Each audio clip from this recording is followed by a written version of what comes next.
This episode of Popcorn Poops is brought to you by Audible.com. Please visit audibletrial.com/popcornpoops for a 30-day trial of their audiobook subscription service. When you sign up, you'll even receive a free audiobook that's yours to keep whether or not you continue with Audible after your trial has expired. That's audibletrial.com/popcornpoops for your free audiobook. We are the Popcorn Poops. Welcome to Popcorn Poops, the best married couple movie podcast / commentary track hybrid audio program on the internet. My name is Jessica, and with me is my husband, Dustin. Here I am. I didn't have any adjectives for you whatsoever. Rock you like a hurricane. What? I said, here I am. You didn't give me a chance to say it. As always, you can find us on our website at popcornpoops.com. Follow us on Twitter at popcornpoops, or individually, I'm at Jesse Casper. And I am at Dusty Cram Cram. You can like us on Facebook, subscribe to us on iTunes or Stitcher, and if you want to donate to the show, then check out our GoFundMe page. There is a link on the website. So every month we have a theme, and right now we're in the midst of hashtag Gaijin Month. Gaijin Month. We'll be watching films about non-Japanese in Japan, directed by non-Japanese directors. Correct. This is the third one we've done, and today we are covering Sofia Coppola's 2003 film, Lost in Translation. Oh, yes, Lost in Translation. What a shock! Yeah, no surprise to anyone. If you're going to sync this movie up with us, please pause as soon as the title card reading Focus Features Presents fades away and completely disappears. It'll be on the shot of Scarlett Johansson's ass. So as soon as that fades away, pause it and hope that your family doesn't walk in the room and wonder why you're... I'm just stretching this out so that they have more time to linger on Scarlett Johansson's ass. So I hope that your mom doesn't walk in and say, what is that ass on my big screen TV? We're going to talk about this ass if we can get to to it. We would, while you were syncing, read you a review, but... We would do that. We promise we would. We would. If only there were a review to be read upon. There's not even a bad one. Not even a bad review. And that's not to say go out and give us a bad review. Yeah, we don't really want that. You go out there and you give us an honest review on Yes. iTunes and or Stitcher. And I did say and. You can do both. I'm telling you now, if you leave us a review on iTunes and Stitcher, we will read both of them. It's true, we will. I'm not kidding. So go out there and you leave us a review, and during this portion of the show here at the beginning, we will read it. Instead of lecturing you. Instead of lecturing you, dear listener, dear poopling, as we've decided our listeners are called, about the dangers of not leaving us a review. Specifically those dangers being lectured to over the podcast. So get out there and do your civic duty. It's time to start the movie. Sinkers, press play at the beep after the countdown. Ready? 3, 2, 1. And we're off. Okay, let's start off talking about the ass. Well, some would call this movie navel gazing, right? It's true, some would. Some would call it navel gazing, of course, being so self-obsessed, perhaps even pretentious and self-important, with the pretense of importance being the type of pretense that I'm referring to, that one might call it navel gazing as though one is staring into their own belly button. I argue with that opening shot that we should call this movie anal gazing. And I'm going to admit I used that term in a paper for grad school. And turned that shit in, and still got an A. Did you ever get... Well, okay, that's true. You got an A on the paper where you used the term anal gazing, and congratulations to you on that. Did the professor ever say... I have not gotten the comments back on it. He opted not to give them to us unless we wanted them, and I've asked for them, and I'm waiting. So in the next week or so, we'll find out whether or not he thought anal gazing was appropriate. I'm hoping that it just has like a big exclamation point and maybe a word or two that's like "fuck yes" or something. That's I don't know. I need validation on that because I did I come up with that? Oh yeah, you came up with anal okay, gazing. I just want to make sure. Yeah, I think I did come up with that. Let's talk about, a lot of people believe that the ass in the see-through panties is clearly supposed to have some sort of symbolic meaning, but I would rather revert to the the Academy of YouTube comments to talk about what that meaning clearly is. So here's what you get when you just do a scroll of YouTube comments of the opening shot of Oh, God. her ass. Okay, here we go. Here are some. Wow, I would do unforgivable things to that. That's a good one. Someone mentions the name of the song, the band that's playing, and the comment is, no disrespect, but everyone came to see Scarlett's ass. Next comment. Should have stopped the clip at the 1 minute mark. Next comment. Scarlett Johansson's ass. Nope, I can't think of a better beginning to a movie either. Lol. I don't think it's soft porn or anything like that. It's sensual. Apparently, Scarlett Johansson said that she was reluctant to be filmed in the transparent panties until Sofia Coppola modeled the panties herself to show how they would look. And I can only assume Scarlett was like, yes, so everyone will be able to see my bung piece. So, Okay, so it's so good. okay, I just want to make sure that everyone will know exactly what my rectum looks like. In case you didn't get where I was going with this, the up next suggestions on the YouTube page where this clip is. Please tell me the it's two just next porn. suggestions were number 1, another top 10 hilarious movie sex scene, followed by top 10 sexy movie underwear scenes. So you can decide how artsy that scene was, or just Scarlett Johansson's ass in see-through panties. Make your choice. Yeah. Okay, so we've already, because we were talking about the ass for too long. By the way, this singer is an actual singer at the Park Hyatt Hotel that I think her name is Catherine Lambert or something. She's actually an Australian singer, and she only did like a 10-week stint in Tokyo, like at the Park Hyatt, and it just so happened that Sofia Coppola was there while she was there, and she wanted that specific singer to come back for her movie. So when she came back to do the movie, she had this singer come back and play this role again.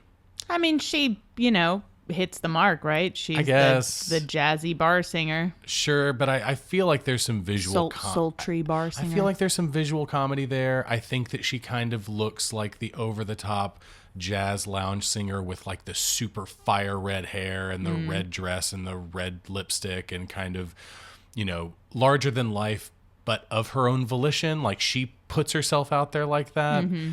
I feel like there's a joke in there too, where it's like you see her and you're like, oh my God, look at this lounge singer, right? It's almost clownish. Like she's almost true. dressed up like a clown, I guess. Going back to the ass shot, I just want to make mention that I am totally aware that that opening shot was inspired by a photographer by the name of John Cassere or Cassere, someone who's more educated than I am. How do you know he's more educated? No, I'm asking of our listeners. Someone who's more educated than me. I thought you were saying the photographer was. Comment with really easy to understand pronunciation guide how to say this guy's last name, because I don't know. But whether or not we can say his last name has nothing to do with the fact just that... type in his name on Google. Type in his name, John, spelled like John is spelled, and Cassere, Kacere.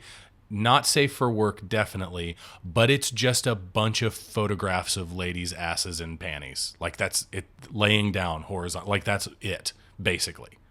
That's it. Right. So yeah, we know that. So whatever. So I guess our symbolism is that someone else already did this. That's not symbolism. Right. That's well, just... it references another piece of art, and therefore is art. Just because you reference another piece of art doesn't mean that you specifically have something to say. Is my opinion about this movie already out there? Pretty much. Like I have to say, and I do want to get this out there because I don't want to spend the entire episode just harping on this movie. There are things about this movie that I still like. There are things in this movie that I still think work phenomenally well. I used to love this movie God, I did too. So much. Yeah, it was one of my favorite movies. I saw it back around the time when it first came out, maybe a year after it first came out. I picked it up on DVD.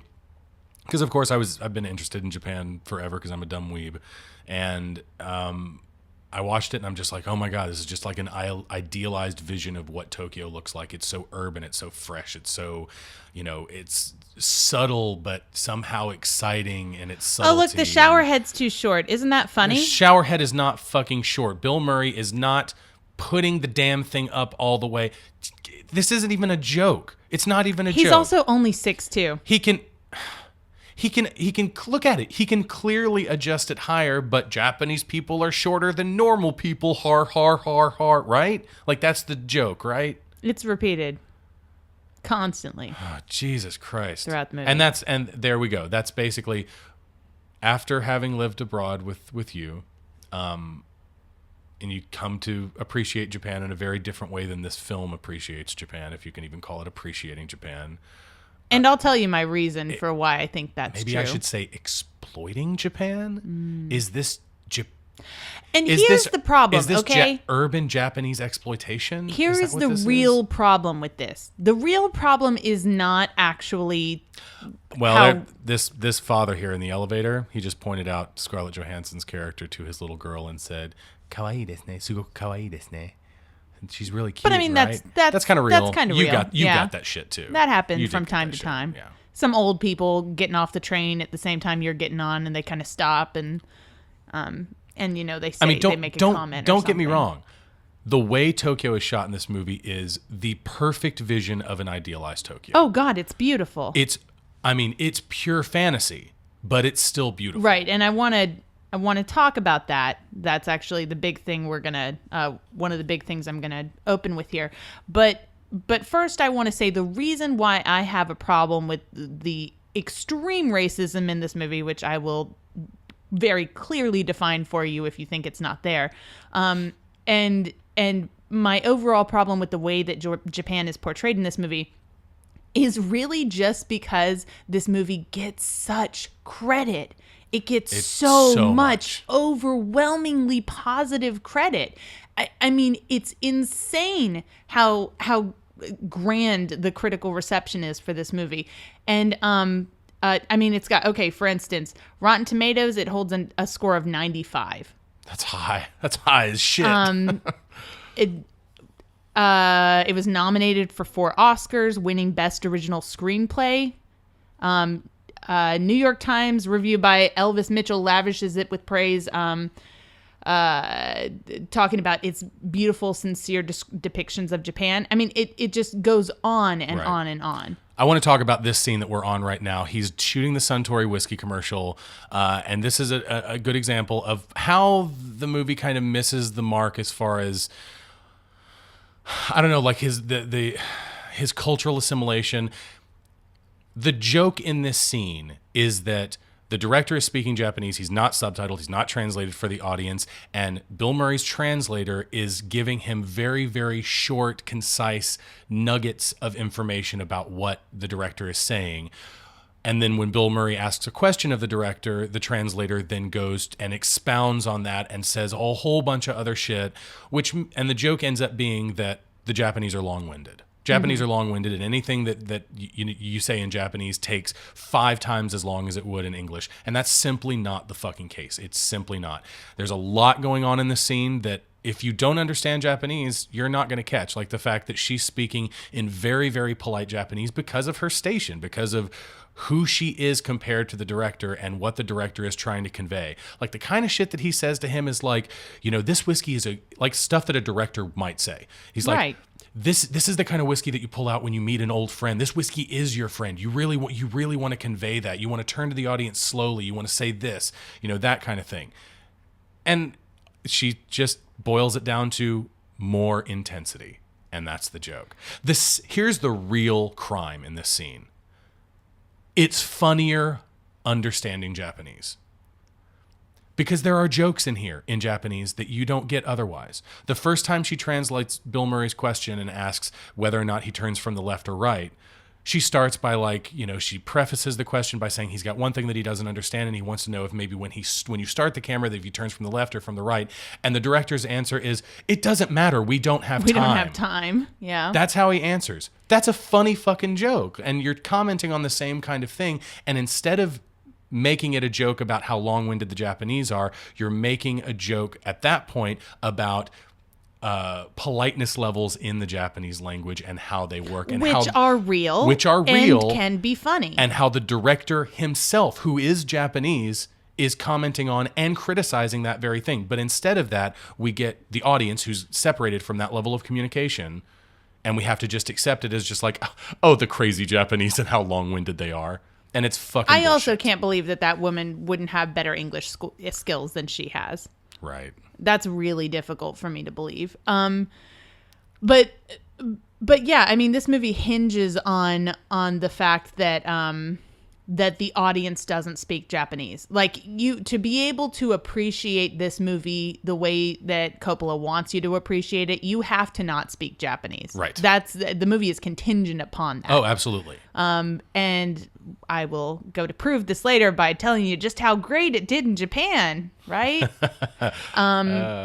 Anyways, but first I wanted to talk about this temple. Please, I'm sorry. Before you do that, remember the face of that director. He's a guy by the name of Diamond Yukai. He's the lead singer for the Red Warriors. His real name is Yutaka Tadokoro. Yes. Remember that face. Remember that face. And that's all I got to say. That's it. Yeah. Just remember it. Just remember it. We aren't going to mention it again today. No, we aren't. Okay. Anyway, so for instance, but I really can't talk about this till I talk about the bigger issue here, which is that, and you've kind of touched on this, is that this movie presents a dream version of Japan. Right.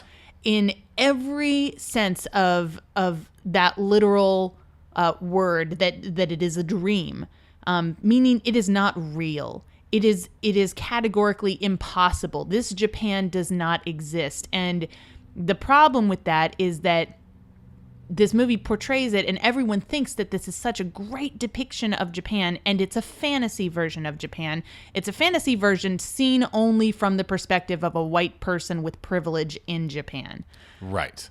I mean, that's the whole. You don't even get the opportunity to see this story from another perspective. It is the perspective of ignorance. So if that's not clear enough to you, then think about when Bill Murray is first shown in the movie. The first scene, right, of him. Yeah, looking out the window at Tokyo as it passes by in the window of his limousine. And he's just woken up from jet lag. He's kind of like rubbing his eyes. It's like he's not completely awake. And the audience experiencing the world through the eyes of this character is left with the sense that they're dreaming, that this city of this size and animation can't be possible. And that's a real problem. Because it's like a dream in so many ways. You know, it's bottlenecked through a limited perspective, through a biased perspective, an ignorant perspective. And then, for instance, like other things that'll let you know how dreamy this world is, like it's in soft focus all the time, right? And the blue tinting, that kind of shit. This movie is super blue.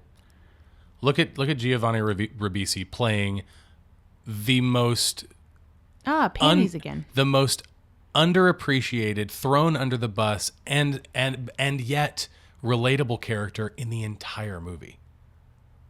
Like, you're talking about a guy who continually shows his love for his wife, but how hard he works.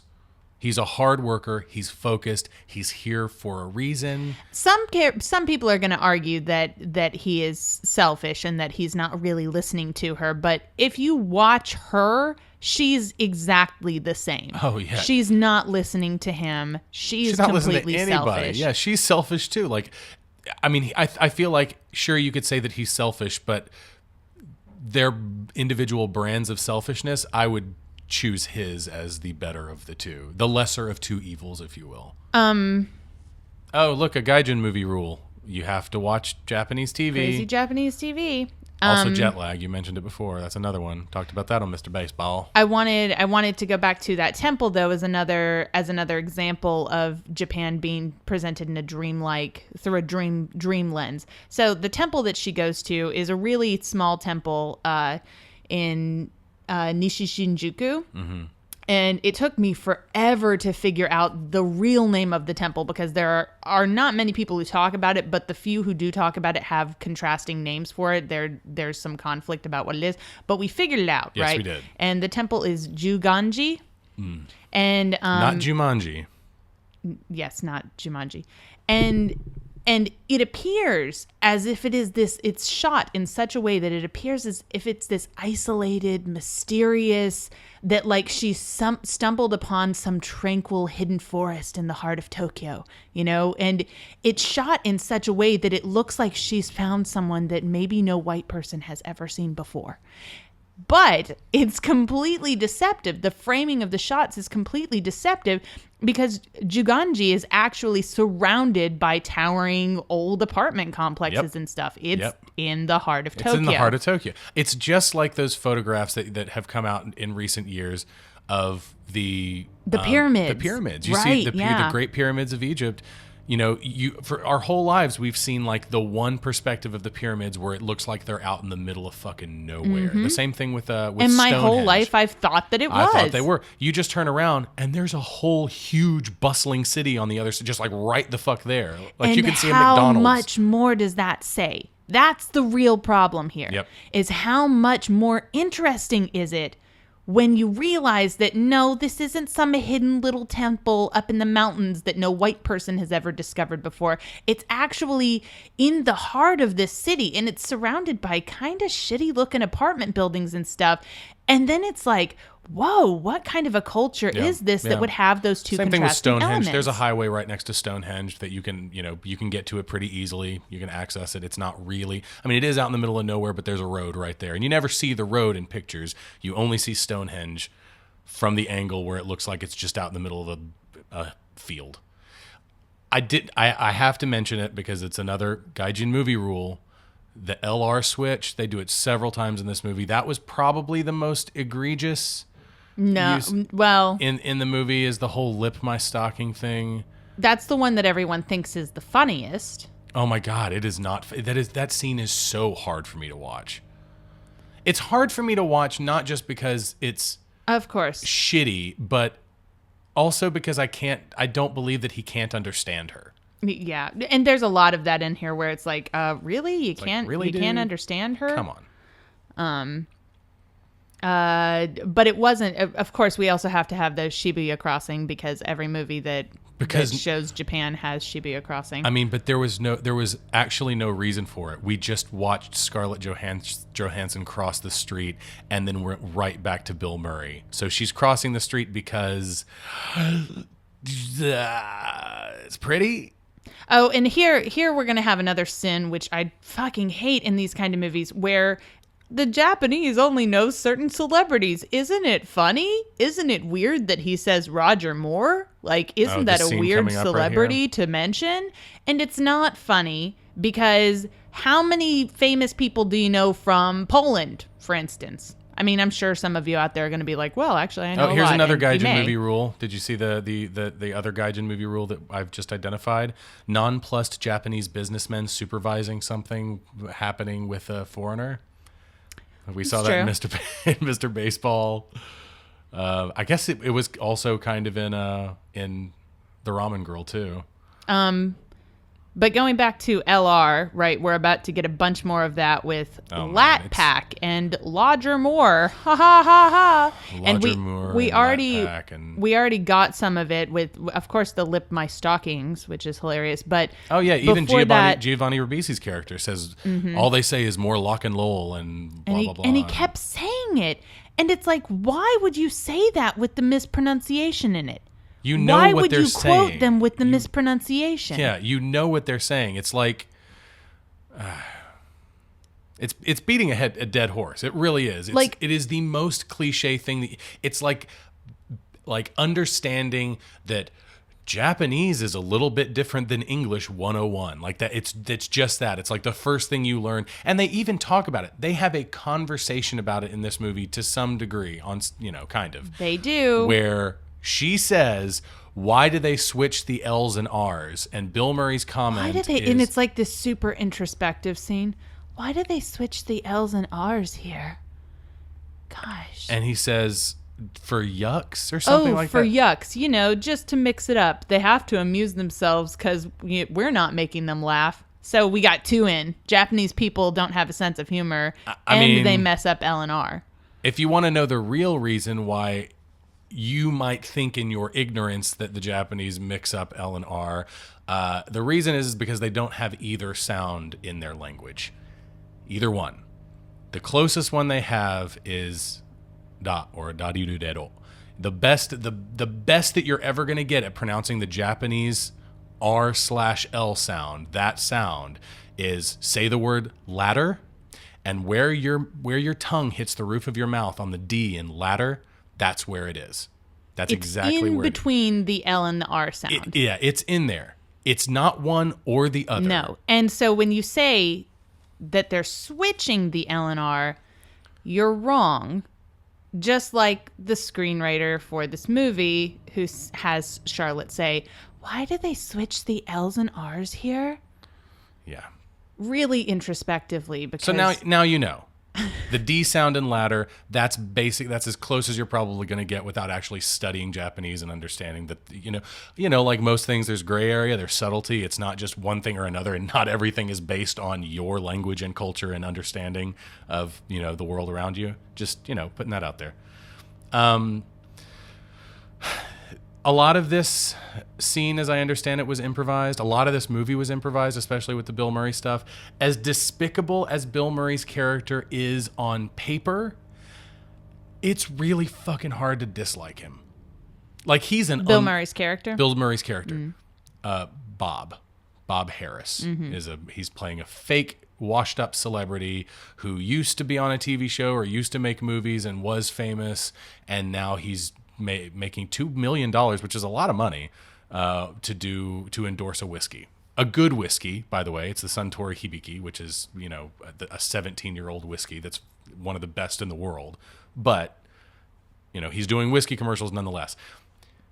The understanding of what Western celebrities do in Japan as far as commercials is concerned is, I feel like the point is missed. Like, to portray him as a washed-up celebrity doing these commercials kind of is really off the mark, I think. What happens a lot of time, I don't think the $2 million, point is off the mark, because Japanese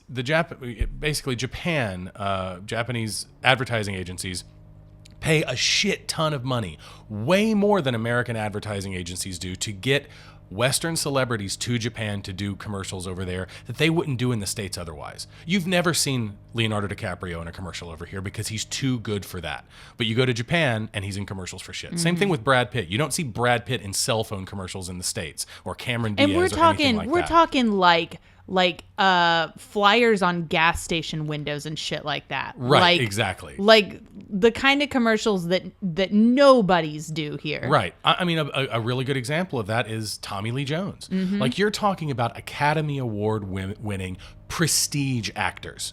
You never see them in commercials over here because, number one, it kind of looks cheap and shitty, and two, advertising agencies don't have the budget to hire those kind of people anyway. But Japanese advertising agencies, for whatever reason, do, and bring them over to Japan, pay them a big nut, and have people like George Clooney, Brad Pitt, Cameron Diaz, Leonardo DiCaprio, motherfuckers like that in commercials for like cell phones and shit, and watches and whiskeys and this kind of shit. See, Coffee. and this kind of stuff here, with him being on the elliptical and it going too fast for him, and it talking to him in Japanese and him getting really frustrated.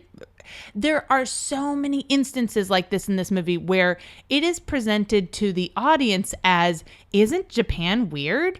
Where instead the reality is, isn't he an ignorant character? Especially when he presses the button on the machine says speed up. Like, it's clearly saying, right, with a Japanese accent, speed up, but it's still saying speed up. You can't figure that out? Yeah, come on. And there are so many instances in this movie where the humor is supposed to come from Japan being weird, but what it really is, when you think about it, is not Japan being weird. It's the person who it's happening to not being prepared enough or intelligent enough, dare I say, to understand what's going on, or to have, studied a little beforehand, learned about the country that you were traveling to, anything? So now we're being introduced to the character of Kelly, who is an actress, very bubbly young lady who's promoting a movie that she's in with Keanu Reeves, like some trash movie called like Midnight Velocity or something. Like it's obviously supposed to be a joke, something that you laugh at. And I just have to say, if you want a character to be unlikable, you don't cast Anna Faris. You don't. You're talking about the woman who won the heart of Chris fucking Pratt. She can't be unlikable. She just can't. So you've failed. You have already failed at the thing you're trying to do. And every time I see her, even with the dumb shit that Coppola puts in her mouth, I'm just like, Anna Faris. I love her. She's just a ray of fucking sunshine. And no one but a person like her deserves Chris Pratt. I'm just saying that. So to me, I think that her whole character of being, the kind of foreigner that comes to Japan and is just too dumb to realize that life is a sham and it's just depressing and you got to figure shit out and it's not as easy as all that and that kind of shit. Like she's not unlikable. She's still totally likable. The whole Evelyn Waugh joke that they do here. Yeah, where it's like her pseudonym she puts is Evelyn Waugh, and then Charlotte's character is like, but Evelyn Waugh was a man. And she like gets a kick out. She's like, Evelyn Waugh was a man. And she thinks it's funny, and her husband calls her out for being a know-it-all. And my whole thing is, Kelly was smart enough to know who Evelyn Waugh is. Exactly. Because I'm going to be honest right now, I'm working on a master's in creative writing, and I had to look that fucker up. So that's not somebody I've read. It's Arthur Evelyn St. John Waugh.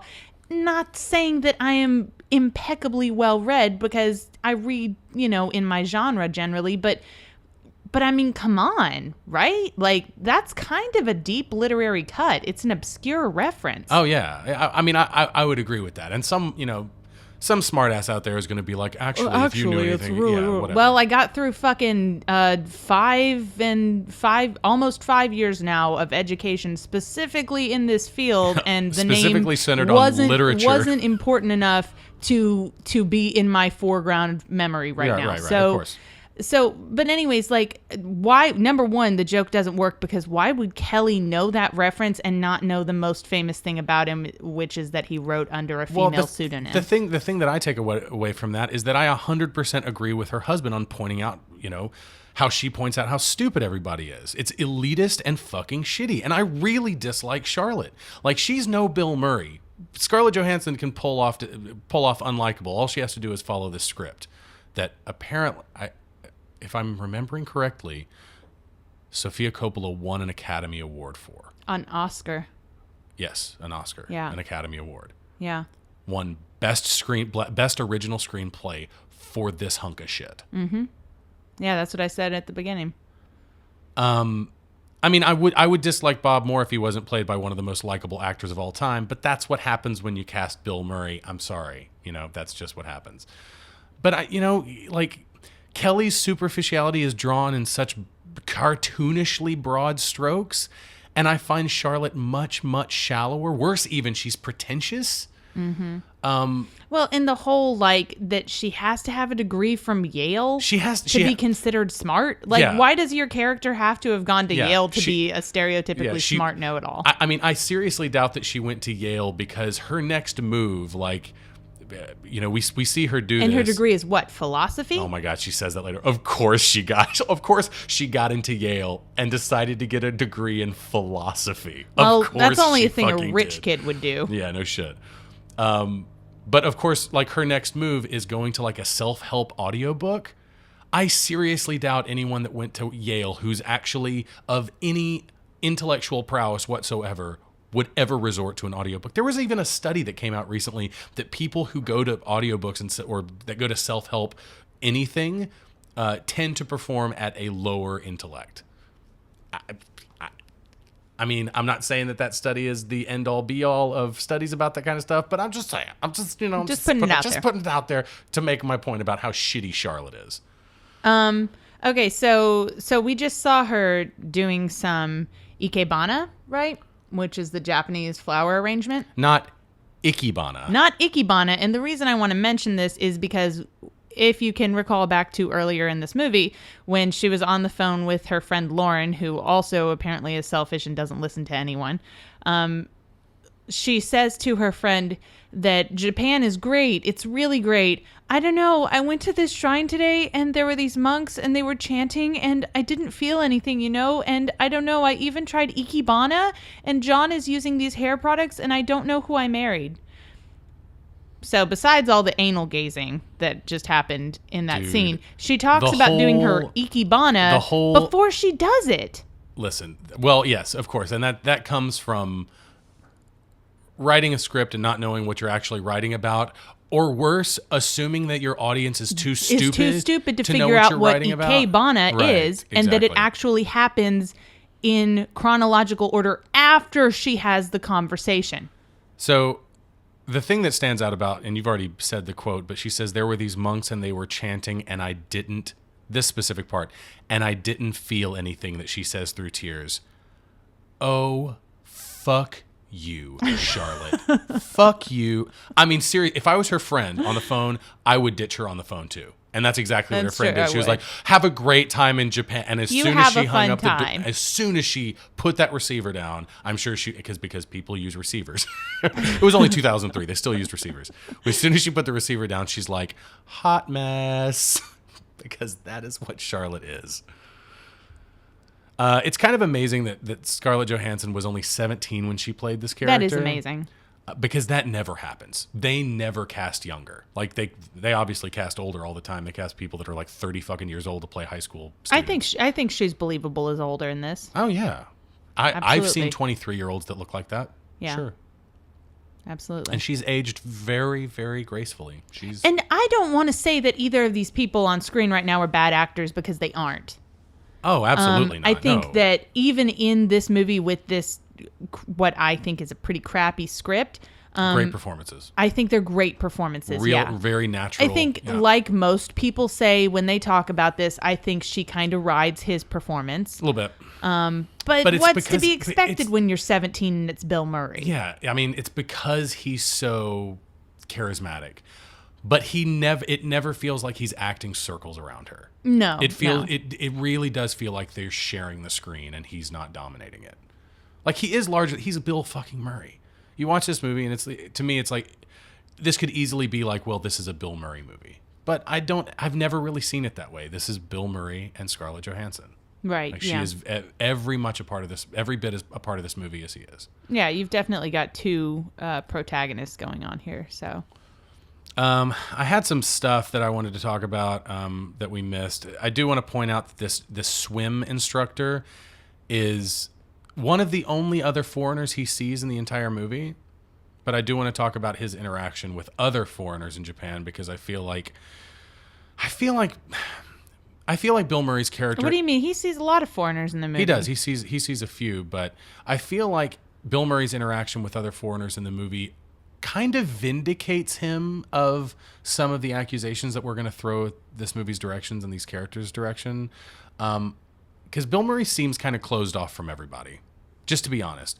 Like, sure, his interaction with Japanese is pretty terrible, and he feels kind of isolated from them, and they're really painted as the other. But when he runs into his fans at the bar that he can communicate with and can speak with, he just has no interest in talking to them whatsoever. Yeah. He's shut himself off from his fans. He's shut himself off from his wife even. He sees other foreigners. He sees that foreigner who's the swim instructor, and he doesn't even say anything. You can just see the look on his face, and it's like, what's that guy's story? How did he get to be where he is now? Mm-hmm. And then he ends up in another point in the movie. He's in a sauna, and there's a couple of guys speaking German, and he just kind of looks at him, and it's just like, it's not just about, at least for Bill Murray's character, it's not just about the separation with the Japanese. It's a separation from everything. That Scarlett Johansson's character is the only person that he is connected with in a very, very long time, and you get that. Like, he's still a racist. Right. And the movie's still racist. But I feel like he's a slightly more vindicated. Scarlett Johansson, however, is not. She feels, she knows what she is. Her husband tells her she is. She's snobbish. She's mean. She's selfish. My whole thing is, holy hell. Okay, you went to Yale. So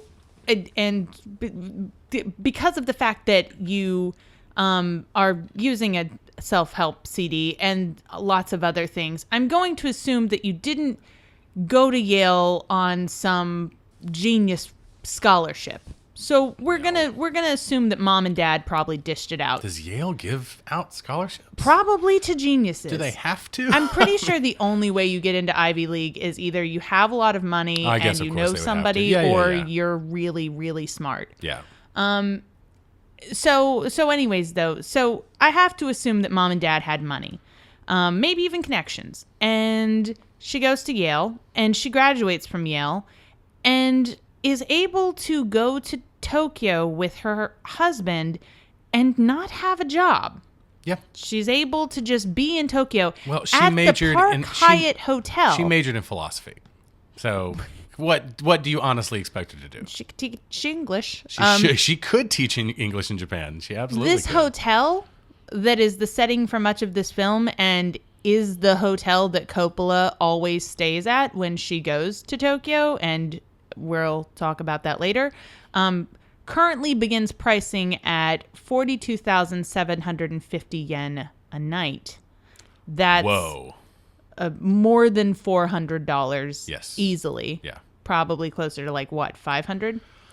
Going all the way up to... With the exchange rate the way it is now, no, it's lower. Oh, It's- yeah. Going all the way up to 477,750 yen a night. That's nuts. Almost $5,000. That's an expensive fucking hotel. This is the hotel that she is living in I mean, this is without really having a just, job. I mean, this is... Per night. And once you realize that this is a movie entirely based off of a rich white girl's vacation in Japan, it makes so much more sense. It does. Let's go ahead and talk about that. During her 20s, and this is all legit info, people, that I got out of interviews and stuff from my research. During her 20s, Coppola owned a small clothing company out of Tokyo with her friend because, I just want to own a clothing company in my 20s. So it required them to travel to Japan a few times a year. And the cultural differences that Coppola observed during her travels were what inspired the movie. So for me, if the film is to be taken as reference, however, it might be assumed that during her time in Japan, Coppola perhaps, dare I say, remained a tourist in Japan the whole time and never authentically engaged with the country or its people. And I'm pretty sure that the fact that she frequently stayed in the Park Hyatt suggests that she did not experience Japan through the eyes of a normal person who goes to Japan even. So we're talking about this as a movie created off of a rich white girl's vacation to Japan. Normativity is, of course, Yes, of subjective. course, Let's of say course. the average person. Average person. But yeah, it makes a whole lot more sense when you see it from that perspective. Right. And it makes it hard to like this movie. It makes it Right. really For- hard to for like. us, For us. clearly. For us. If you can still live in that fantasy, and I mean, honestly, I did for many years. I lived in that fantasy for many years where I just loved this movie. I loved how And it is quiet it beautiful. was, and it is it's a beautiful easy to movie. love it. great performances, beautifully shot, no question. Like The that's, music is fantastic music is too. great, yeah. It's totally not racist, which is really important, Mr. Baseball. That is super important. Sad that has to be like a qualifier for a decent movie about The mu- Japan, there- but the music not exactly. being racist is important. There is not a taiko drum or shakuhachi or Well- anything in sight. Well, so. I mean, except maybe like when she was in the arcade, but it was all authentic game music. Oh yeah, well yeah, it wasn't actually from those games though. But yeah, when she was in the arcade, that Mm-hmm. was a fun bit. So she goes to the arcade because I don't know. She goes to the arcade Because there are a lot of shots in this movie of her just wandering, yeah, that's all it is. just trying to find her. Look, here's Not another all one. who wander are We're gonna lost. look out over this view of Tokyo. Oh my god, yeah. Find myself. This I handheld saw shot. a view from a hotel window like that once when we were in Osaka. Once. Once. Yeah, there are lots of shots like that, but some of the games that she saw at the arcade were Taiko no Tatsujin, which is the drum game, and Guitar Freaks, which is kind of what Guitar Hero and Rock Band were based on, and Poppin' Music. Poppin' Music is fun. where the guy was like slapping the buttons on the.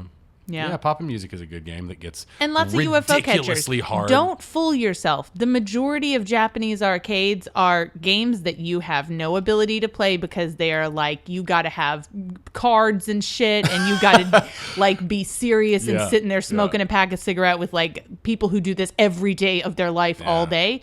Or it's UFO catchers. That's like a and good there's a whole segment metal devoted games. to metal games. But I which feel are like metal games is kind of in the same realm as like all the games you need cards and stuff for. Yeah. It's like barrier gambling of on entry. nothing.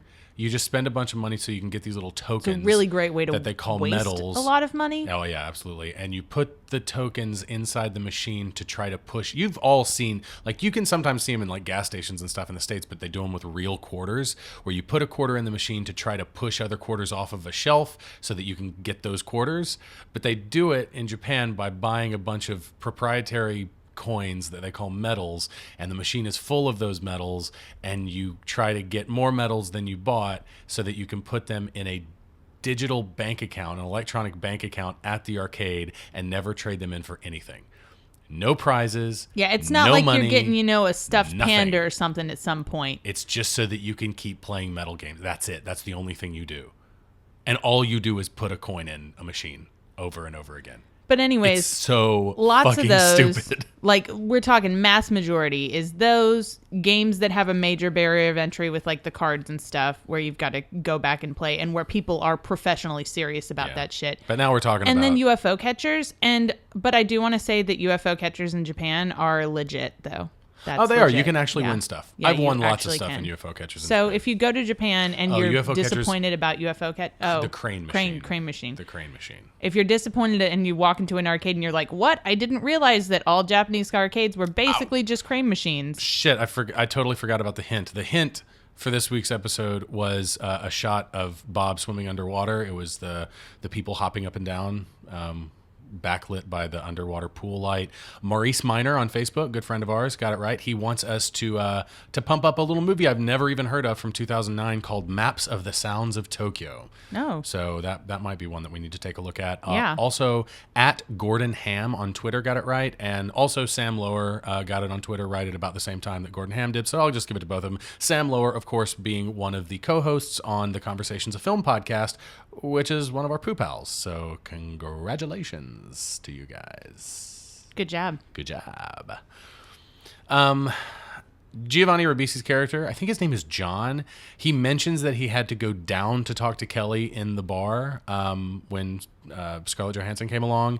And that bar, which is called New York Bar, is actually on the 52nd floor, and that's higher than all of the guest rooms at the Park Hyatt Tokyo.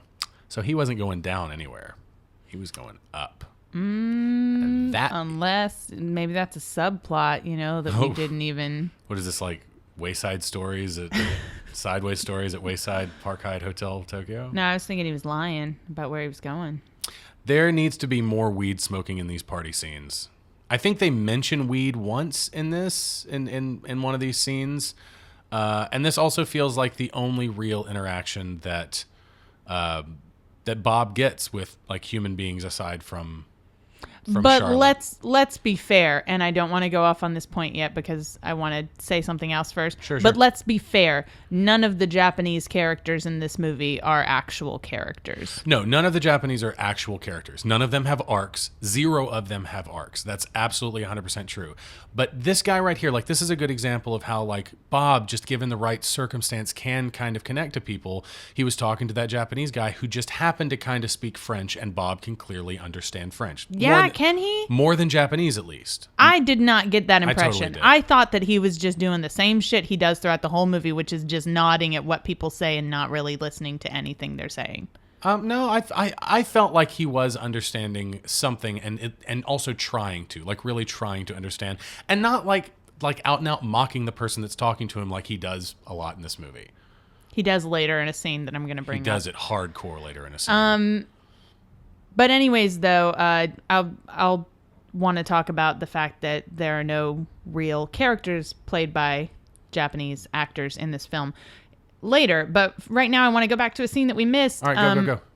The second time that they actually have an interaction their second encounter, the dialogue between them sets the tone of their relationship with each other and with Japan for the majority of the film, united together against the other. Right. And that dialogue is Bob saying, I'm trying to organize a prison break. I'm looking for, like, an accomplice. We'd have to first get out of this bar, then the hotel, then the city, then the country. Are you in or are you out? And Charlotte says, I'm in.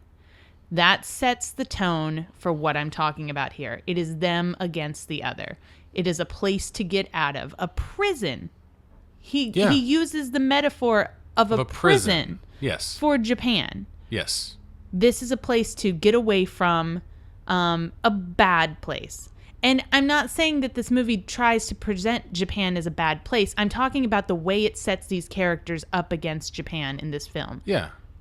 I mean, the characters that they're hanging out with now are the closest we get to characters.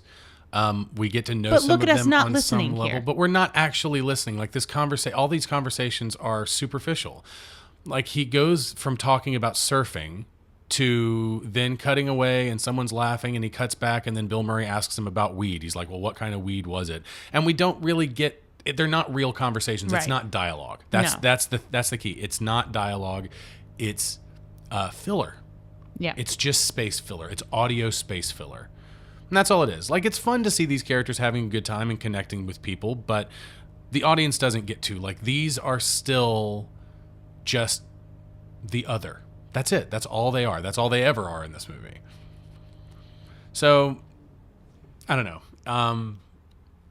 This portion of the movie, I guess, is still my favorite portion of the movie because it feels the most optimistic and doesn't feel as, I don't know, oppressively ignorant as the rest of the movie does. I mean, like the whole... I guess, but I everything- have a lot of problems with this scene too. Yeah, I understand your problems, and I know you're going to mention it, but there's stuff like in the Lip My Stocking scene, he mentions the guy who sent the call girl up, and he calls him Mr. Kazoo. Just calls him Mr. Like, this movie's so passive-aggressive at anything it perceives to be foreign or strange, and specifically Japanese in that It is context. completely against the other. It is hostile to the other this entire film, which means that the characters never have an authentic engagement and never actually achieve what this movie, proposes to achieve by its anal gazing tone. Anal gay. Okay, so I'm so proud of that. They're in Karaoke Con. It's a chain branch of karaoke bars in Shibuya. Karaoke, I And think is how it's pronounced. I saw this movie. It was made in Japan, so actually we're the ones who pronounce it wrong. I saw this building many times, and See, why didn't we always ever thought go it'd in be here? so cool to go do it. I that was one of my goals in being in Japan, was to find a karaoke booth that was on the corner of a building like They this. always looked like they weren't used, like they were just like boxes of Just- shit in them and yeah. stuff. Like I don't know, storage maybe they were really expensive Maybe, and people I didn't don't use them know. or something. I don't know. But anyways, though, so like this song that she's singing right now, let me tell you some of the lyrics to this song. You even have the title of... Yeah, the song, it's by the Pretenders. It's Brass in Pocket. Very good, thank you. So some of the lyrics here. I'm going to make you see no one else here. No one like me. I'm special, so special. I've got to have some of your attention. Obviously, I mean, this that's says her a lot whole about her character. I mean, at least Coppola knows the character that she's crafting. True, but I think that what's unfortunate is when you take that out of her character just insular, like in herself, and instead you look at that in terms of in Japan. I'm special, so special. I don't know. I just think it's unfortunate. It's very unfortunate.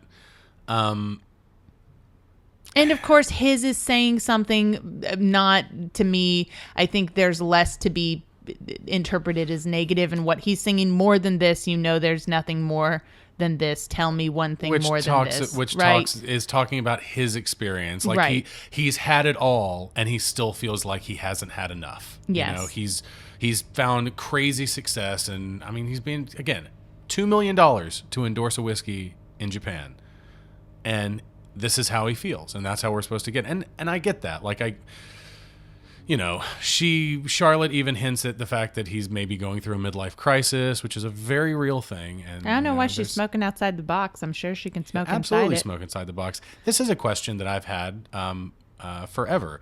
How does she know these people? Yeah, I've always wondered that. All these Japanese people that she goes and parties with, because it seems like everything before this makes it seem like she is just lost.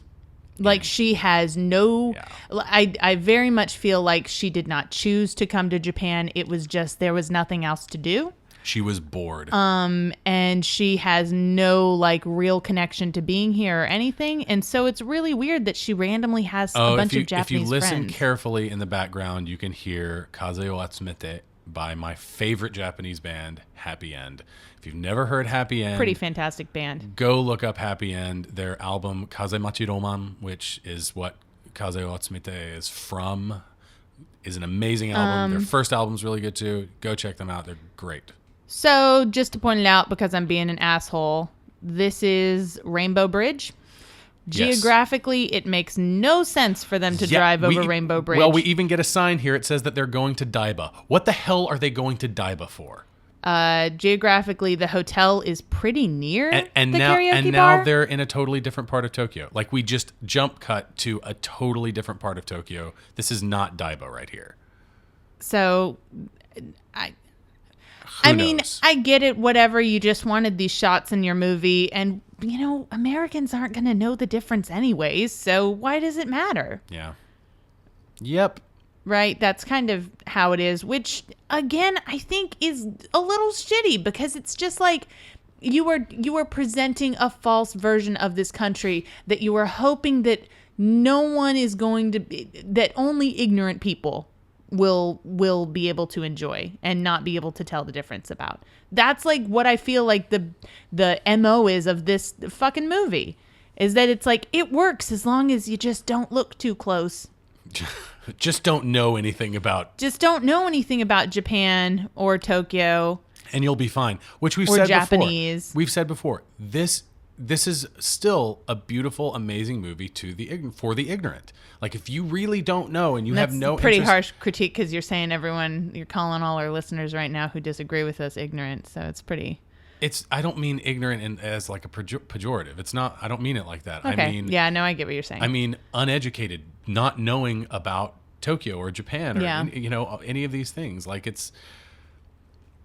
I'm not meaning to insult. It's not meant as an insult, I promise. It's just I'm just if you saying it because, don't- again, 95% on Rotten Tomatoes here. Most people think this movie is a prestige film. is incredible. Yeah. Its reputation is that it's a prestige film.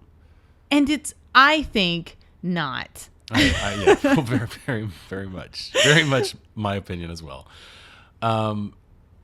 Yeah, they do manage to get a taxi ride home, but not before they were refused taxi service earlier, which is something that we're going to see on next week's movie. But I would say that that's probably also a Gaijin movie rule, is that you can show your protagonist being refused taxi service, because that's a thing that happens, I guess. I was never refused taxi service. No.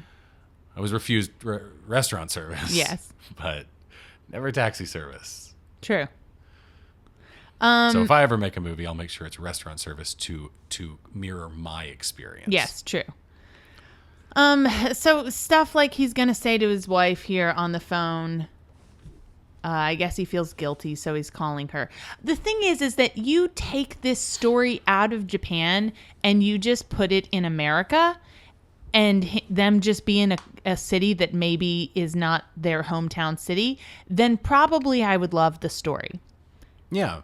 At least the character development of Bob, and what's going on with his wife and what's going on. I mean, you could set this anywhere. Yeah, You could set this anywhere, but the movie relies on othering the Japanese to strengthen its own themes of feeling isolated, losing identity, rediscovering identity, or finding your identity for the first time, and kind of finding it with one other person in the most unlikely of circumstances, and kind of using, I like I said before, it's exploitation. It's exploiting Japan as an island, both culturally, figuratively, and literally, to get those things across, to strengthen those themes. And I think that is exploitation. It is absolutely exploitation. You set this in small town America and you can get the same exact themes across and all of that across without being racist to an right, entire country. without drawing a line across ethnicities Mm-hmm. and across cultures.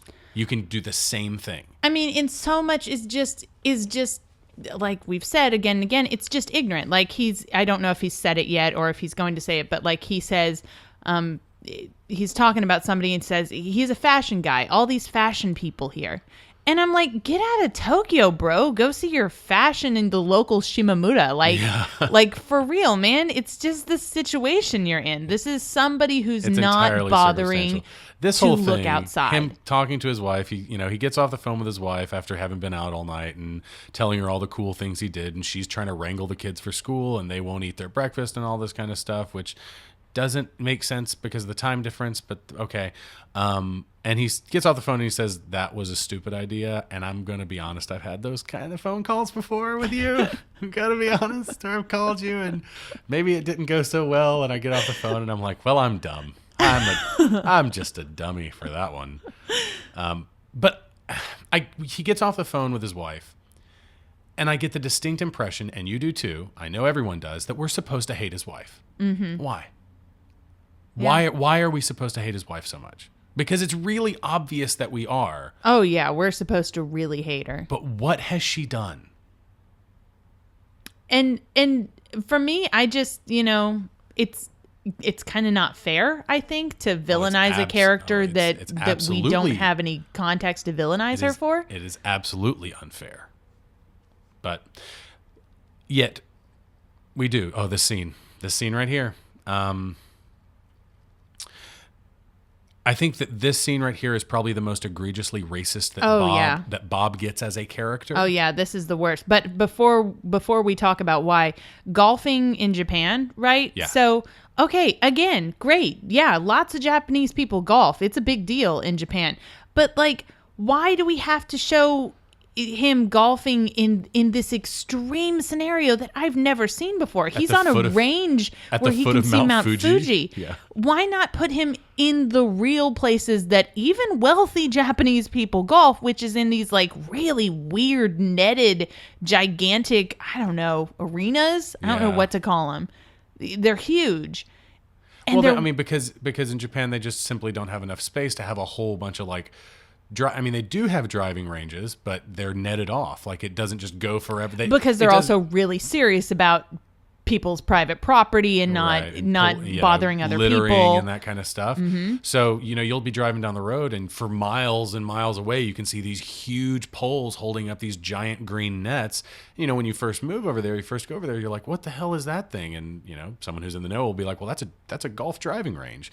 It can only be so deep because of just the, space. So they've got to block it off so the balls don't go too far. But isn't that super interesting? Doesn't that tell you more about the culture and about the place that he's in than him just randomly golfing in some exotic location that I don't know anyone who's ever golfed in before? As opposed to exploiting Japan and saying, look how different everything is by, framing half-truths about the country. Why not just show something the way it actually is and be like, hey, this is different, isn't it? Just observe, because that's all you have to do. And that's all you really have to do if you go over there. You go over there and you open your fucking eyes and you'll be like, wow, this is what it means to observe and to learn. And from that, you can learn to assimilate and not just be Bob. Don't be Bob. So don't be Charlotte. So the racism in that scene, they go to a sushi restaurant and he starts talking about her toe. And they share a laugh at the expense of the sushi chef who cannot understand them. Clearly. After seeing her injured toe, Bob asserts that she will have to go to the hospital with him or leave the toe in the restaurant. And following this, his dialogue in the performance, too, is exceptionally racist. He gestures to the chef and goes, he's smiling. You like that idea? See, they love black toe over in this country. You got a sharp knife? Got to be, in this country, somebody's got to prefer a black toe. Oh, my fucking God. And then in a very racist Japanese accent, as if correcting himself. He says, Barakto. Oh, Jesus. Oh, God, it hurts. It kind of hurts physically to see him do that. Horrible. This whole sequence of scenes, though, because we come right off of that and come into this hospital scene where Charlotte is having her toe x-rayed and all that kind of stuff, and he's talking to this old Japanese man, I guess. And the Japanese man is simply trying to ask Bob, how long have you been in Japan? Yeah, that's all he's saying, guys. That's it. But the audience isn't. I mean, it's that simple. It's that simple. How long have you been in Japan? And all Bob does is mock and mimic him. Yes.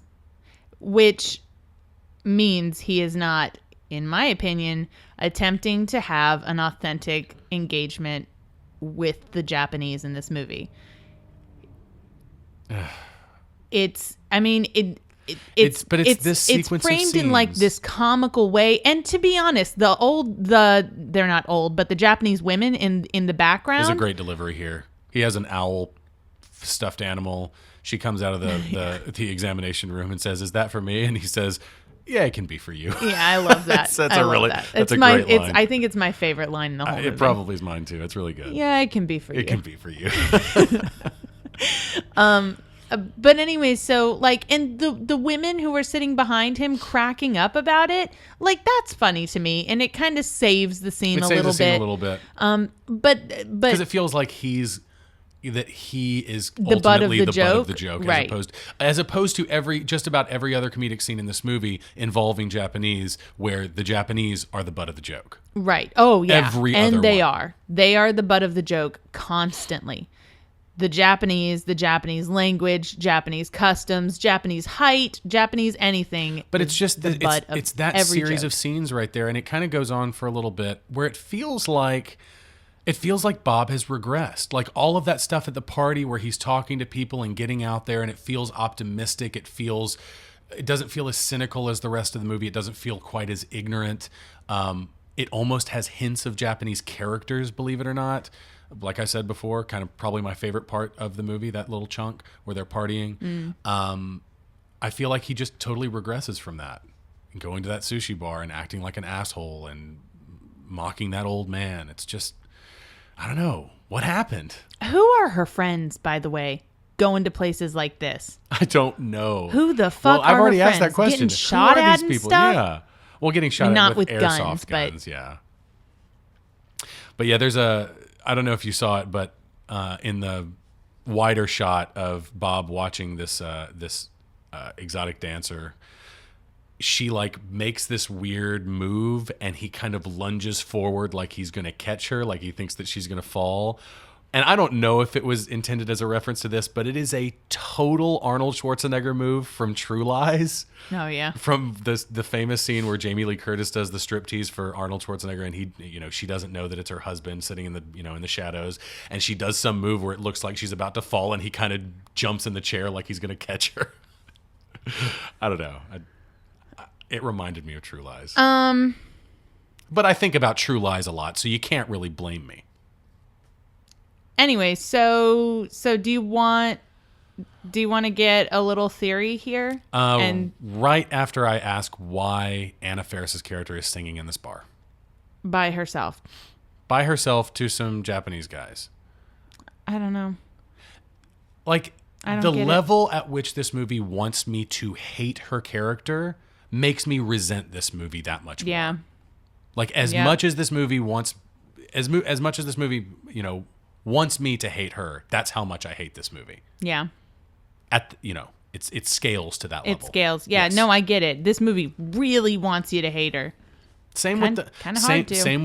same with her husband, Charlotte's husband, and same with Bob's wife. And I mean, honestly, And it's easy. Guess what, guys? All you have to do to make people hate your characters is just write hateable characters. That's all you have to that's do. Easy. Oh, that's super easy. But you don't have to paint them in cartoonishly broad strokes like basically all of these characters are. Like his wife is not even played. The voice of his wife is not even played by an actress. She is played by the costume designer of the movie. That's how little Coppola cared about the actual performance of his wife, a character that we're supposed to have an emotion about, we're supposed to hate, right? We're supposed to hate the wife, we're supposed to hate Giovanni Ribisi, we're supposed to hate Kelly. Bill Murray might be the most charismatic presence in this movie because he's Bill fucking Murray, but those are the three most relatable characters, period. Period.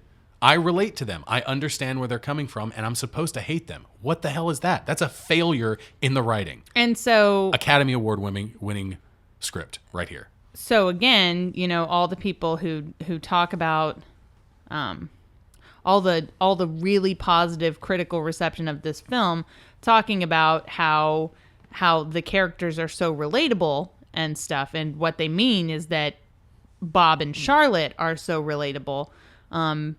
My comment with that is that may not be really good for you if you're saying that you relate really well to these characters. If you're white and privileged and maybe young and whiny or old and bitter. Well, I mean, but definitely white and privileged first. But if you're one of those things, selfish, whiny, privileged, and young, or ethnocentric, old, yeah, definitely ethnocentric, maybe a little racist. Sure, yeah, maybe I can see you relating to this. 95% of the critics on Rotten Tomatoes. So let's talk about why racism in this movie feels okay. And sure, go ahead. Get into why it. People don't have a problem with it. I will very briefly go over the breakdown of what my theory is about why this movie fails, and it's basically the heart of it is that they do not authentically engage with the other. And I'm not going to bore you with all the theory unless, of course, we have a super lull, and then I'll go back and bore you with some of it. Let's get the hot points. But we're talking about the PowerPoint version of this. The PowerPoint version of developing your identity through an authentic engagement with the other. So we're talking theorists like Bakhtin and Levinas and Simone de Beauvoir, and a lot of people who, if you read their stuff, then you're going to learn that a lot of people out there think that the way that we find meaning as humans is to interact authentically with contradictions, with things that are not us, things that are different than us. And this is not nature, it's nurture. It's what we have been, it's our culture. It's what we've been brought up in linguistically. Right. And what I was going to say is I'm not just talking like lit theory and philosophy. It's also like linguistics. Like Saussure talks about contradiction. The signs signify the things that are around, like things that are around a sign have more meaning. Okay, cat is cat because it's not dog or peanut. Right. Okay, so what I'm saying is the contradictions are more important. The concept that a sign contains is less important than the signs around it. The context. The concept that a sign contains. Right. You mean the context. Right. The context is more important than the thing itself. The context is more important than the thing itself. When you're determining meaning. And that's talking about linguistics here. That's talking about like how language works. Yeah. And probably the most important guy who talks about that. Or at least foundation-wise. Anyways, so interacting with foreigners, I believe, is one of the clearest ways to get this experience where you develop your own identity by coming across contradiction. Levinas even says that our very consciousness is a gift from the other. The only and you go into like the Hegelian master-slave dialectic and all of that, it's all about you are there because you have looked at an other and the other has looked at you, and that's why you're there. Like, that's why you know you have a consciousness. So there are a bunch of movies, and we've shown some of them and talked about them a lot, where we have people that go to a foreign country to find themselves. So that's why this is super relevant, is we're talking about identity. Well, you're talking about this over the scene that it absolutely makes the most sense to talk to about it, because this conversation here is where the movie gets at the core of its themes, which is identity, and especially in discovering the identity of the self through the interaction with the unfamiliar. And I would argue that only one of these characters even arguably gets there. Only one of them. But please continue. So I have to mention my favorite theorist Julia Kristeva, who has a whole book that's basically about this, and she pretty much says that there is an innate hostility that comes when you are face to face with the other, which is something she got from Hegel, and she pulls Freud into it because why not, and she says that through an authentic engagement with the other, an authentic, like you are really, and when she says other, she very often means foreigner. But she says that if you authentically engage with them, have a real, meaningful, sincere, you are both trying interaction, then you can realize that you can see yourself from both perspectives, and you can realize that you are the foreigner in some situations and they are the foreigner in some situations, and that the other is in you. And through recognizing that you are an other, you have a sense of perspective that you then can use to actually form a real identity, which is what these movies want. These kind of movies want an identity. Well, that's the entire for their characters. That's the entire point of any of these movies. And I've been pulling out Gaijin rules since like the first or second episode this month. Gaijin movie rule. It's not just a rule. Like, it is the thing that these movies are about is developing identity. Right. It's you all find about yourself. you find yourself. And in these specific types of movies, you go to Japan, you interact with the unfamiliar, and you find yourself. And I'm not going to go out. into my issue with finding yourself, because then you have to believe that you have a self that's actual and only, and you should find. And when you start talking about queer theory and feminist theory, then you're going to quickly realize there are a lot of people who think that that's a problem.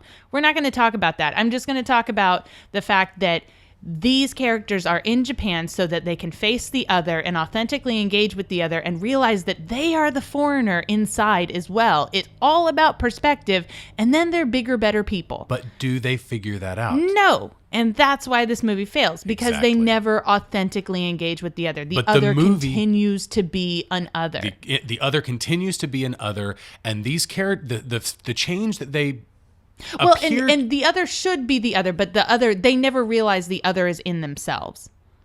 the thing that they never the other continues to be the other, and they never find the other within themselves. But the movie suggests that there is some change, that they have changed in some way, that there's that they are dynamic characters. Because the end of the movie, you get a feeling there's a feeling of optimism, whereas the beginning of the movie there was kind of this cynical feeling of hopelessness, where like he was kind of at the end of his career, and he was going through a midlife crisis, and she doesn't know where she's going, and she's kind of at the beginning of her life, and it's kind of two ends of the spectrum coming together and realizing that they're both dealing with an identity crisis, and they figure shit out with each other because they're both dealing with similar things on the opposite ends of a lifespan, basically, and the opposite ends of a career, right? So I want to know what you think about that change in these characters. And I don't think that they have a real meaningful change. the movie would make you. The movie would make you believe that the they movie do, would but make you believe that tell they me do. what it is, please. Please tell me I what don't- their real meaningful change is. I can't fucking tell you that they're happy in the end and they that were they sad at the found beginning. perhaps maybe some direction that we aren't explicitly told.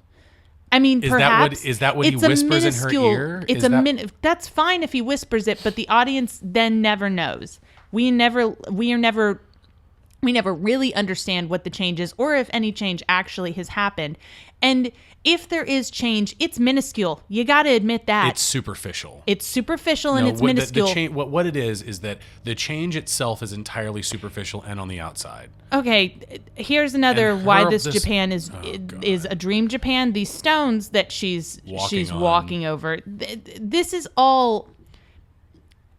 This is Kyoto, guys. This is not like some deserted forest temple. Again, oh my God, Kyoto is always packed. It's there. I mean, there is not a time of the year where there are not A million tourists. everywhere, and mostly Japanese tourists. Yeah, it's very mostly true. Japanese tourists. But look at this. Look at this shot. Look at that. That's insanity.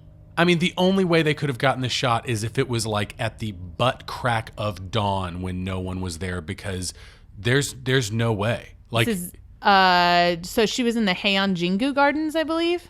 I think that's right. And like those stones that she walked over, how much more interesting would it have been instead of her montage of introspection where she contemplates life alone in this temple that totally would definitely be isolated at, the moment she's there. How much more interesting and meaningful would it have been if we had shown her doing what she had to do, which was to have to pay 600 yen to walk across those stones? It wouldn't have been. No, but wouldn't that have been more interesting? Well, it would have been more interesting, and it would have been more. I don't know if it would have been more interesting. I feel like it would have taken the piss out of it. Like the piss out of what this movie is trying to do.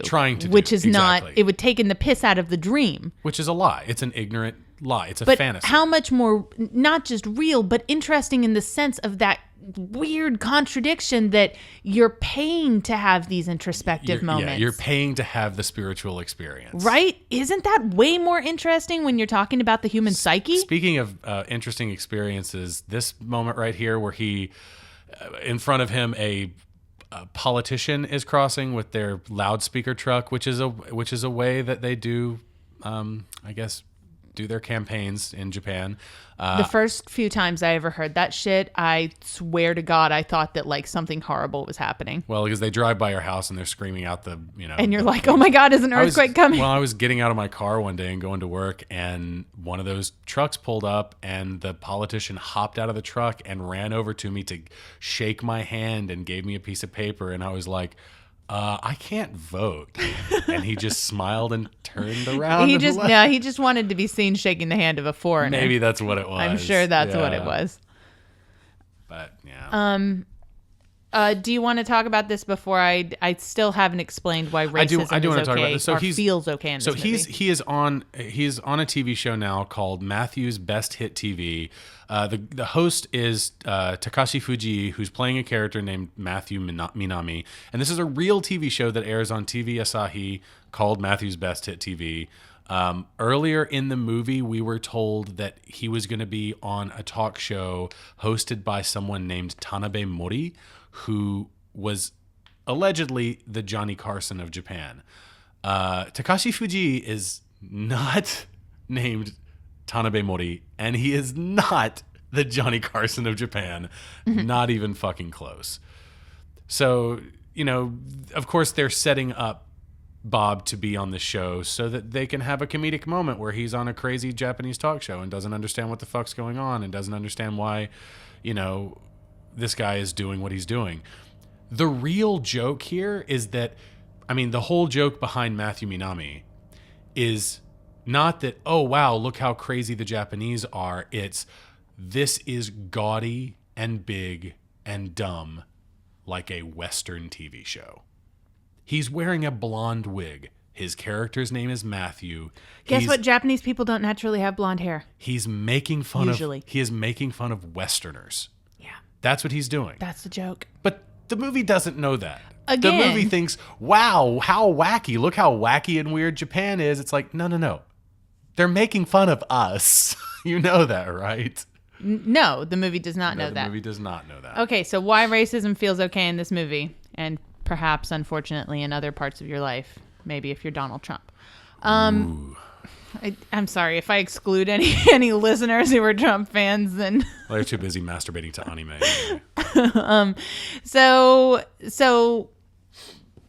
Trying to not theory you to death. So instead of, there are theorists who very strongly believe that the goal is not to come to a unity. Okay, you're not trying to. I mistakenly said the other is still there at the end of the movie, as though that's a problem, and that's not the problem. You want the other to still be there. Unity and reconciliation for Bakhtin and Kristeva and Beauvoir and a lot of people would likely assert the importance of. They would say that the other needs to stay the other, even when the self realizes that the self is also an other. Because what's the opposite of something not like being alive? It's dead. So we talk about the death of the other when you try to reconcile. When you try to make the other not an other anymore, then and you reconcile, the other no longer exists, and it's the death of the other. And that's where a lot of people, like Edward Said, maybe he's a pretty popular name, but he's the guy who wrote Orientalism, or talks about Orientalism, and he talks about how Western culture has envisioned itself as having an obligation to rule the inferior East, and he's not talking about like Japan when he says East. He's the guy who talks about like colonization and stuff, colonial studies. Anyways, the underlying suggestion that Japan would be better off if it were more like America is clearly a product of an ethnocentric fear of the other. It's an acceptance of the concept of the murder of the other. And through Bob and Charlotte's refusal to attempt true communication with the Japanese, and through their constant mockery of Japanese practice and language, the underlying assumption must be made that both characters believe that their cultural practices and language are superior. That's all you can come away with, is that if they keep mocking the LR and they keep mocking the TV and they keep mocking everything about Japan and saying how weird it is, what's the underlying assumption there? That their culture is superior, that their language is superior. Right. And they're positioning themselves as the essential and as the Japanese as the inessential. It's effectively the murder of the other. Right. This movie fails. It fails in this regard completely. I would agree. How about the why no subtitles? You want to tackle that with me? Oh, well, yeah. I mean, it's obviously, it's meant to keep the audience ignorant and on the side of the filmmakers Right. on this. I mean, that's all it does. Because if you understand what's going on, if you understand the context of any of these scenes through the language that the audience is not given, that information, that level of communication of, then none of the stuff in this movie, none of these interactions with the other, none of them land properly. We're not seeing true interaction or a true breakdown of communication. And not even between the actors, because she, as I understand, when she was directing, she was not allowing translation to happen between the actors. She Right. wasn't telling them what the other people were saying. Like the filmmakers, not only does this movie fail at creating like dynamic characters through an interaction with the other, which is a version of Which is what they're trying to do. Which is what they're trying to do. It's a version of finding one's identity. Like that was the basis of your entire research. And many theorists will tell you that's the only way to find identity. That's it. Or meaning at all, even on a basic level. I mean, this movie, and it sounds like Coppola did this intentionally, spits in the face of those theorists. I mean, this movie Right. absolutely spits in the face of those theorists by saying, no, absolutely, you do not need an authentic interaction with the other. In fact, the other can stay the other, and we can be totally separate, and we can be superior, and we can be, The other can stay the other without me ever realizing that I too am another. Right. They are the foreigners. That's the joke, guys. Yes, exactly. That's the thing that this movie doesn't Never- get. never They even are the acknowledges- foreigners. Never even acknowledges that they are the foreigners in this movie, that they are the ones that are out of place. And that's the moment when you have your identity change. That's the moment when you develop meaning, is when you go, oh shit, I'm the foreigner. And then you go, holy fuck, my whole life. Well, they spend most of their time inside a fucking hotel. They spend their time inside a hotel that people pass in and out of because they don't belong where they are. That's the whole point of a hotel. That's like the primary location in this movie. And again, we're here in an instance where we're going to make a joke. We're going to make a joke about how weird Japan is. Because, again, not because it's actually funny, but because they don't understand. So right now, Bob and Charlotte are pissed at each other because he slept with the jazz singer and she came over and saw that he had slept with the jazz singer, and now she's feeling betrayed or something.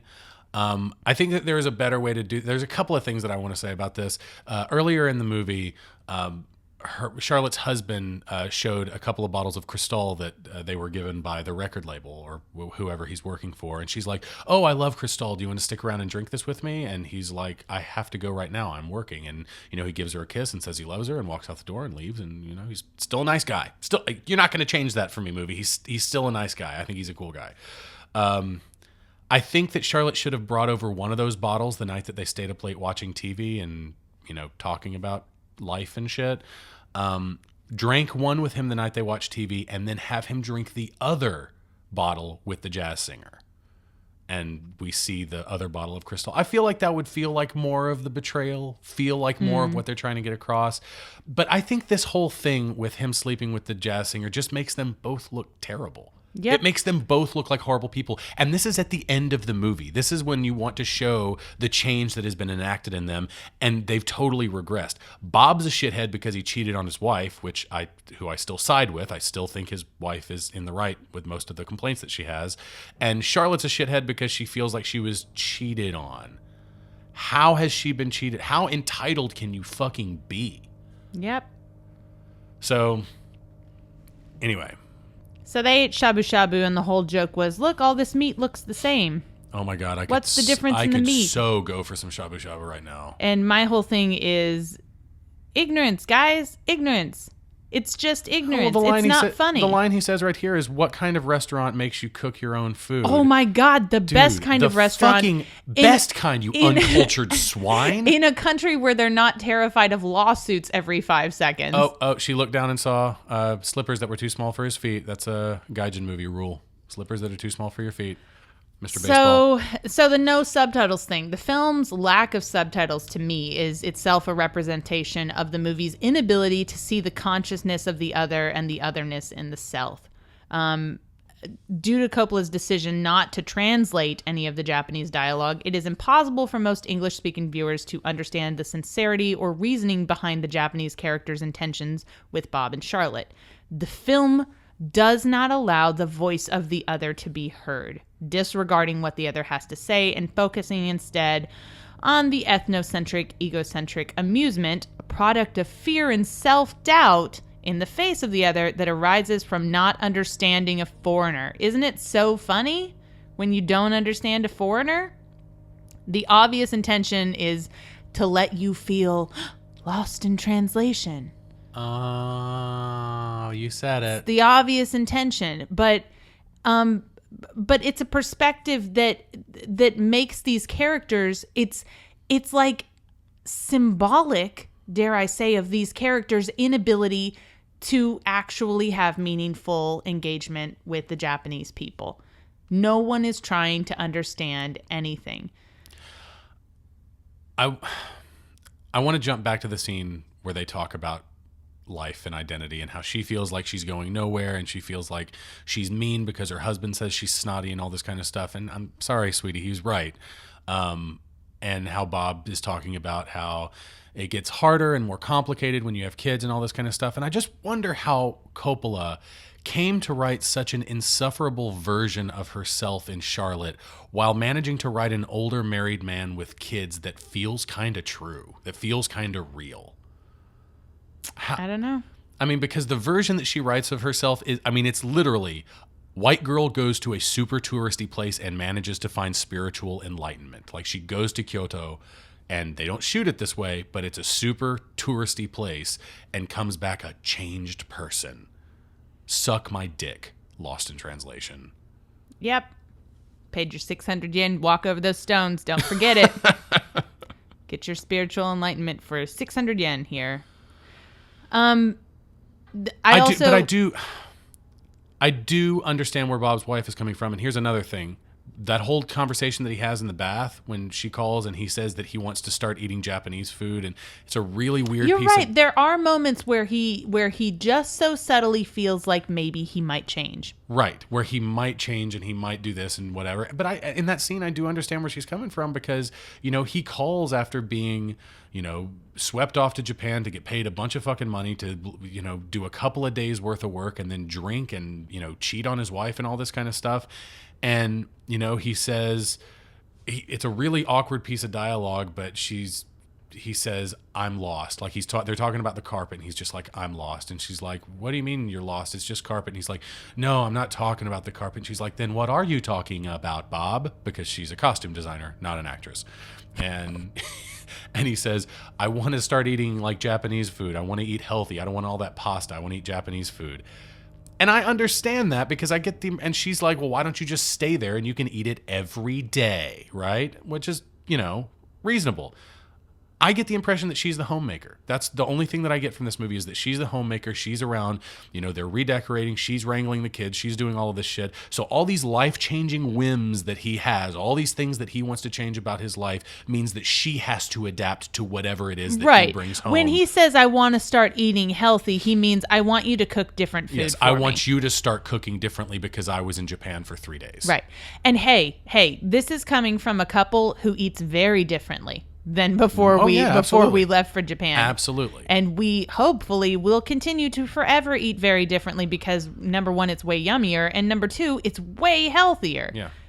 This is reality. I absolutely understand where she's coming from. But yeah, he's not saying like, I'm going to start cooking different meals for our family. He's saying you're going to start cooking different meals. I feel like her being the costume designer and giving a poor performance kind of lends itself to the audience kind of disliking her. I feel like it does. I feel like it gets into you where it's just like, I don't like this character. The conversation between the two German men in the sauna, here's another, do you know what they say? Here's another good example of how, but go ahead. How little was paid attention to, foreigners in this movie and what they have to say and how it doesn't really matter. The conversation goes like this. I can hardly eat papayas anymore. At first, I was really happy. At first, I thought, at the beginning, yes. In Germany, I was looking forward to it. But in the meantime, yeah, now something German. After this, we'll go out and get something German to eat here. It's nonsense. Yep. Because it doesn't matter because it's the other.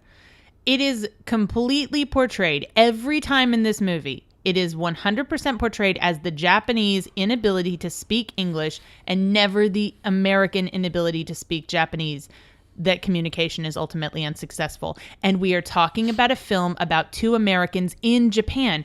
What kind of pretentious, that's not, what I really want to say is like, that you think you think very highly of yourself. You think that you have a right. You're entitled. Entitlement. That's the word I want. What kind of entitlement do you have to go to another country and expect the people to speak your language? This is coming from a film written from someone from the country where we are constantly championing and holding our pickets up about them learning how to speak American, right? A country that does that bullshit. And my God, if I was ever treated in Japan the way that we treat foreigners here who don't speak English, if I had ever been treated like that in Japan, I would have gone home so fast. If I had gone into stores and spoken my broken Japanese to people and had them tell me that I need to, just treat me like shit because I don't speak the language well, I would have gone home so fast. Yep.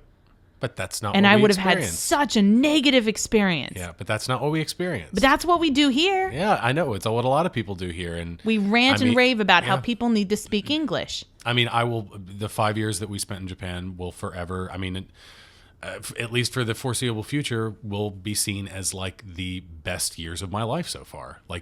I never learned more. I never experienced more. I've never led a richer life than the 5 years that I lived life because in Japan. Everything, if you allow it to be, if you open yourself up to it, everything is this incredible new experience. Oh yeah. And if you close yourself off to it, like the characters do in this movie, then there's no room for that. You don't get anything out of it. And that's why this movie feels so empty at the end. That's why it feels so empty. I feel like we need to put something out there. For those, and we have many friends that are still in Japan, I'm going to put this out there. Characters like Bob and Charlotte. I've known characters like Bob and Charlotte. I knew foreigners like Bob and Charlotte who were in Japan and did not give a shit about Japan as a country, as a culture, as a language, nothing. They were there for entirely selfish reasons where it's just like, I feel like this country can give me something. I want to get something out of this. I need an adventure. I don't care where it is. Fuck this country and its culture and its people and its language. It's just about me. It's not about assimilation. It's not about learning. It's not about a genuine interaction with the other to discover myself. I understand there's some level of selfishness in doing something like this that we did. Like it was a self-improvement, a means of self-improvement. But it was also about learning and connecting with people, right? Connecting with something that we were unfamiliar with. The people that like Bob and Charlotte in Japan, call them Bob and Charlotte. If it's a man, it's a Bob. If it's a woman, it's a Charlotte. Or they're gender preferred, you know. Right.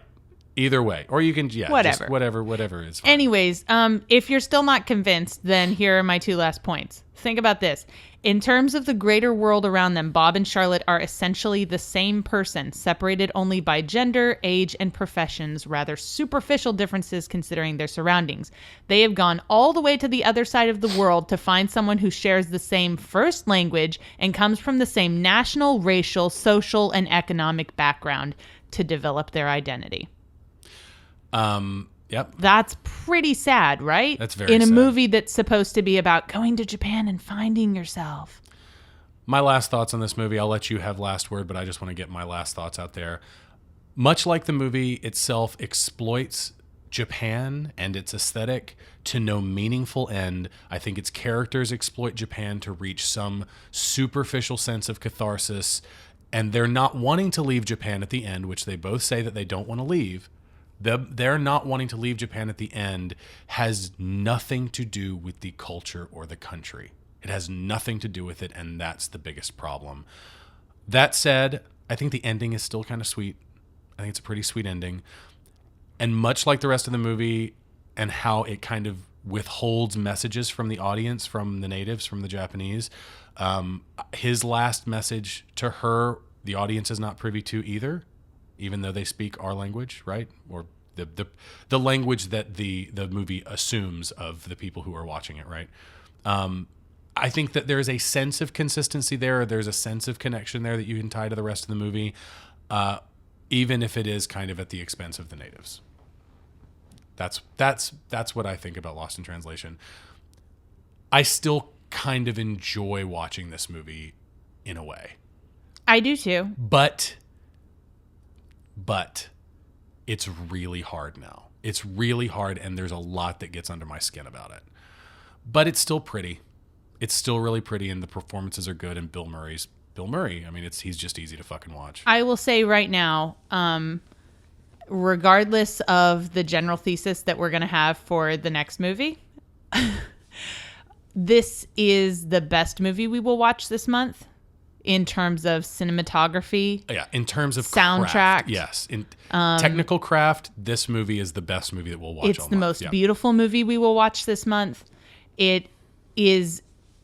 There are things about this that absolutely deserve acclaim. Unfortunately, this movie just shouldn't have been set in Japan. There was no reason for it to be set in Japan, and unfortunately, it being set in Japan makes it a racist film. Yep. And makes it fail at its ultimate goal, which is that these characters discover themselves by encountering the other. They go to a foreign place and they try foreign things and they have introspective montages at shrines, and then they learn who they are, except that they don't, because they don't actually authentically do any of that.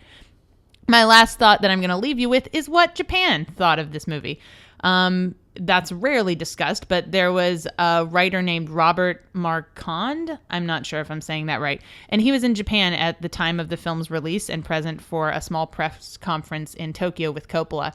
And he chronicled the Japanese critical reaction. Basically, it was Lost in Translation doesn't translate well in Japan, was his article. One famous film critic in Japan claimed that the movie's depiction of the Japanese was terrible. One waiter in the New York Bar and Grill of the Park Hyatt Hotel, who plays himself at his regular place of work in the film, was shocked after viewing the movie, surprised at the negative way foreigners viewed Japanese people, and he worried about the impact that such a depiction would have in other countries. Rightfully So basically, Japanese people look at this movie and think that, like I said, it's racist. So You are currently go. listening to the dulcet tones of Happy End singing Kazemachi Domen, from Kazemachi Domen, Kaze wa Atsumete. Great song. I mentioned It is a great before. song. And that's it. But yeah, that was Lost in Translation. That was Lost in Translation. So that's it for Popcorn Poops. Don't forget to stop by our website at popcornpoops.com. Follow us on Twitter at Popcorn Poops, or individually, I'm at Jesse Casper. And I'm at Dusty Cram. Like us on Facebook. Subscribe to us on iTunes or Stitcher. leave us a review. Please maybe? do that. We haven't had one for a few You could weeks, do and I that. really want one. Leave us a review. And if you want to donate to the show, check out the GoFundMe page that's linked on our website. Another way to help out the show is to get yourself a free audiobook by going to audibletrial.com/popcornpoops and signing up for a free trial. Every week we feature a friend of the podcast, formerly, this is our Poo Pal. Yes, formerly the Popcorn Poops podcasting pal. Right, but yeah. this is our Poo Pal now. We've changed the name to something even weirder. And this week's Poo Pal is the Soiled Restroom Cinema Podcast. So stick around after the show for a few words from them. And if you want to be a Poo Pal, get in touch with us through our website or social media. And you don't have to be a podcaster to be a Poo Pal. You just got to be awesome. I just realized this movie has a stinger. We just saw a stinger of one of Yeah, Charlotte's I've never Japanese watched friends waving at the credits camera. all the way to the end, I guess. That was weird. Was weird. Like a Marvel movie. Okay, next episode. What are we Next watching? episode, we are this is the last week of hashtag Gaijin month. Last week, so I hope you enjoy it. This is something I've been looking forward to for a really long time. We are watching Fran Rubel Kazui's 1988 film Tokyo Pop. So you probably have never heard of that. You might have a hard time finding it. Yeah, but we'll talk about that next week. If you can find a copy between now and next week and want to watch along with us, it's gonna be a good one. I'm just gonna say it right now. This is one of my favorite movies of all time. I'm just gonna say that. This is important to me. So please stay tuned, because next week it's gonna be awesome. Until then, take care. Bye-bye. We are the Popcorn Poops. Hey there, movie fans. This is Honor Knight, your head cinematic flusher from the award-winning Soiled Restroom Cinema podcast.